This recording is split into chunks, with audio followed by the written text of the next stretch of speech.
میں اور تقوی میں فرق کرنا یہ ضروری ہے۔ جب تک کسی کو یہ فرق حاصل نہیں ہوتا اسے کیا پتہ بیوی کون ہے، ماں کون ہے، بیٹی کون ہے، بھتیجی کون ہے، بھانجی کون ہے۔ فرق ہونا ضروری ہے۔ فرق تب ہوتا ہے جب میری اور آپ کی ماں اور باپ سے اولاد ہوتی ہے، یہ آپس میں اقربا ہوتے ہیں، ماں اور باپ کی وجہ سے اب کیا ہوتا ہے، فرق ہو جاتا ہے، فرق ہو جاتا ہے۔ کافر مشرک اجنبی جو ہے اس سے ہمیں کیا پتہ چلے گا؟ اس لیے یہ جاننا بڑا ضروری اور فرض ہے کہ عبادت کیا ہے اور تقوی کیا ہے۔ تقوی جب تک عبادت تقوی جب تک عبادت نہ ہو جائے اس وقت تک یہ عبادت قبول نہیں ہوتی۔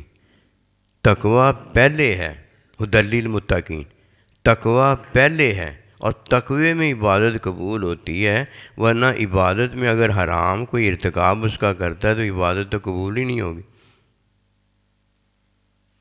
تقوی کیا ہے اور عبادت کیا ہے؟ تقوی سے عبادت ہے، عبادت سے تقوی نہیں ہے۔ تقوی حرام کو چھوڑنا ہے۔ جب تک کوئی حرام کو نہیں چھوڑتا، وہ عبادت اگر کرتا بھی ہے تو وہ عبادت ہے ہی نہیں۔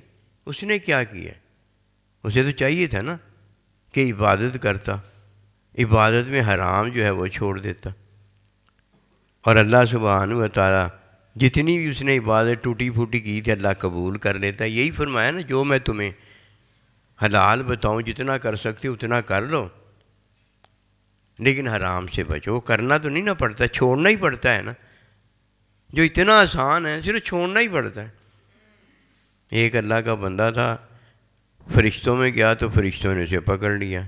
اس نے کہا یار مجھے کیوں پکڑا، میں نے تو کیا ہی کچھ نہیں، جس نے کچھ کیا اسے پکڑو جا کے۔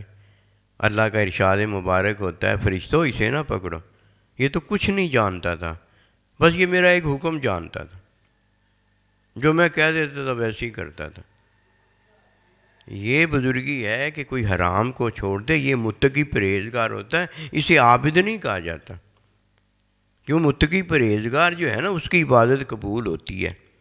سن لو عبادت کیا ہے اور تقوی کیا ہے۔ حلال کمانا اور حلال کھانا یہ عبادت ہے۔ حلال خواہش، حلال کھا کے حلال خواہش کرنا، حلال شہوت کرنا اور حلال کمانا اور حلال کھانا کو حلال جاننا، یہ عبادت ہے۔ تقوی کیا ہے؟ تقوی یہ ہے جو اللہ نے حلال کر دیا بس وہ حلال ہے، اور جو حرام کر دیا وہ حرام ہے، اس سے بچنا ہے۔ اللہ پاک کتنا ہمارا مہربان ہے، دیکھ کتنی آسانیاں دیں۔ کوئی یہ نہیں کہہ سکتا اللہ میں تیرا ولی کیسے بنتا، اللہ میں تیرا محبوب کیسے بنتا، اللہ میں تیرا بندہ کیسے بنتا۔ حرام ناپاک ہے، گندا ہے، اچھا نہیں ہے، بس اللہ کو جو چیز پسند آتی وہ اچھی پسند آتی ہے، کہ وہ بے عیب ہے نا۔ وما توفیقی الا باللہ۔